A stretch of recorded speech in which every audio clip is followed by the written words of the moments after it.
My first Steam game announcement went absolutely crazy, and it led to 10,000 wishlists in just 2 weeks. And I'm about to tell you exactly how I did it. After this video, you will also be able to get this same result. So stick around, because I think this video is going to be extremely valuable for you. Before we start, my name is Brian, and I'm a full-time indie game developer. And my goal is to take you from an aspiring game developer to a game developer that has some success of their own. The story of my first ever Steam game starts about a year into my journey as a full-time game developer. My game, Balloons Tower Defense But You're the Balloon, went viral a few months ago, and I was currently updating it and adding content for people to play. I also partnered up with one of the biggest Balloons Tower Defense YouTubers called Tooty, and he was paying me to keep developing that game. This got me subs and let me work as a full-time game developer for quite a while, but eventually it started getting stagnant and we needed to think of other ideas. And the game itself wasn't that sustainable because it was free. I couldn't charge for it because then Ninja Kiwi would have probably sued me, which wouldn't have been very fun. When me and Tooty were talking in one of our meetings, we had sort of a aha moment. We decided to make a game together.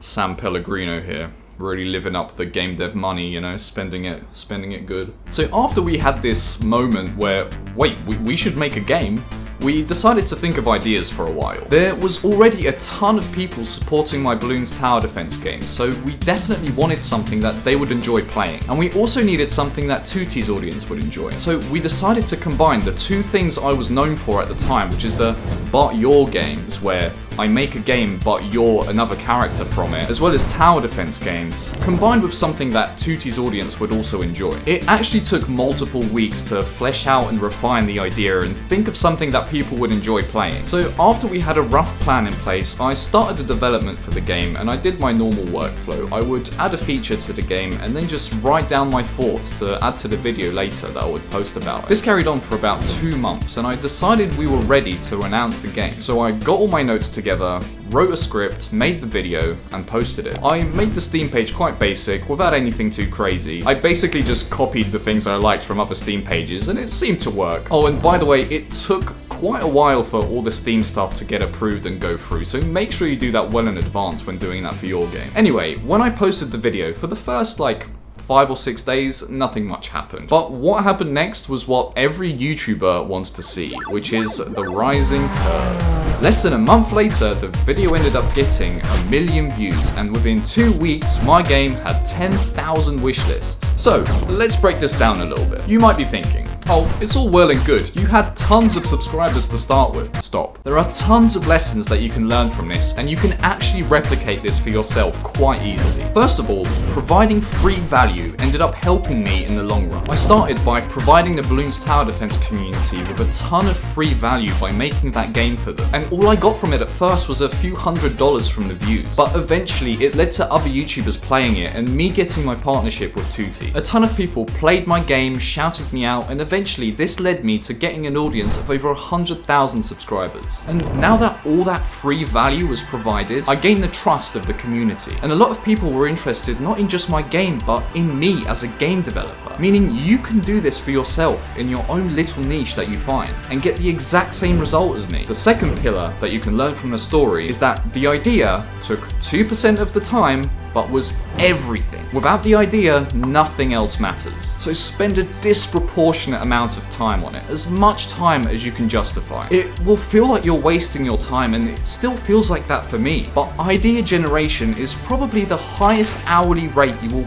ever be paid in your lifetime. And this goes for YouTube video ideas too. So to think of ideas, go through community, go on Reddit, go on YouTube, find out what they like, what they don't like, what's trending in their game, what posts went viral that got 100,000 likes, and just make a list and just get a general idea of that community. Ideally, it should be a community that you're already invested in or at least interested in. I stumbled upon this in the Balloons Tower Defense community. I noticed that the community was still thriving despite it being a very old game franchise. And I also noticed that there were a ton of viral videos on that game that were kind of out of the ordinary. For example, Balloons Tower Defense in real life, I'm pretty sure that got 5 million views. Videos like that just generally did really well in that space. Then, when I found a community I liked, I did something I call 100 idea brain dump. It's literally what it says on the tip. Get a pen and paper out and just sit there for an hour, 2 hours, 3 hours and think of 100 ideas for your game. Then, when you've done that, find another niche. Do the same thing.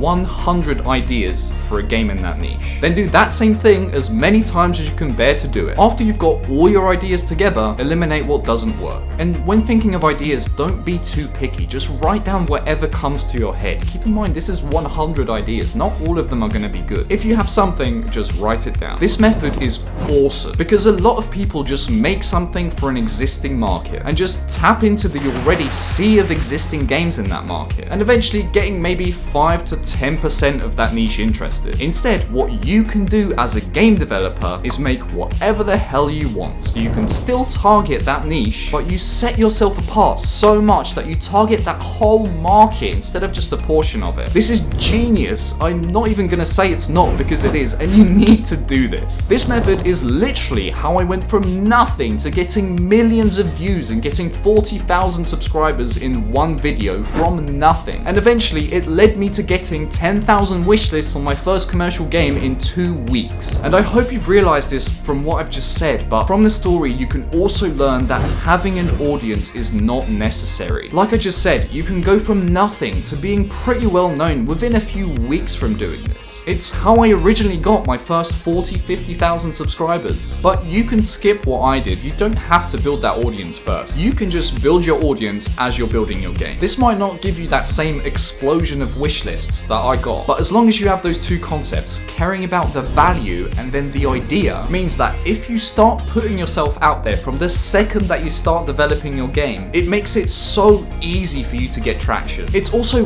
way easier to get attention as a game developer than someone who just makes gaming videos on YouTube. Think about it. We can get the same amount of attention as a gaming YouTuber because gamers are also interested in game development as long as you don't go into too many technical details. But there's way less competition because of how little game developers there actually is. You need both to provide value and have good ideas. If I just had one, my Steam game would have tanked and got nothing instead of going viral. Just like most of my videos did, when all I cared about was just making something as quickly as possible and getting views. During that short period, I wasn't even making things for my existing audience. I was just thinking of random viral ideas and just trying to release them as quickly as possible so that I could get views as quickly as possible. And sure, my Backrooms video ended up getting 3 million views from me doing this, and it actually made me $5,000. But it did absolutely nothing to bring my channel forward in the long term. And that video going viral meant that half of my audience didn't really care about anything else I made. So if you want consistent long-term success,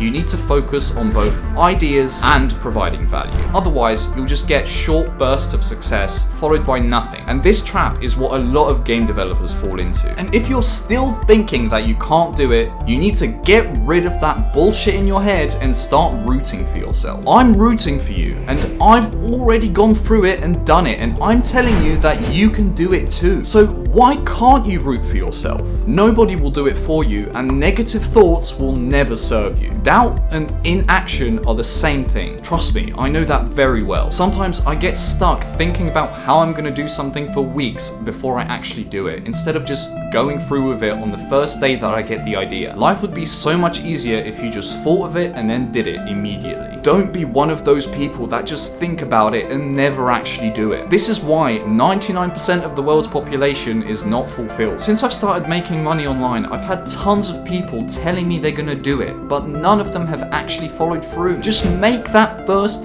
thing. It doesn't even matter if it's good, because it won't be. Just take that first step and do it today. Don't let this stay a dream. You can make it as an indie game developer. If you want more advice on how you can succeed as a game developer, consider subscribing. See you next video.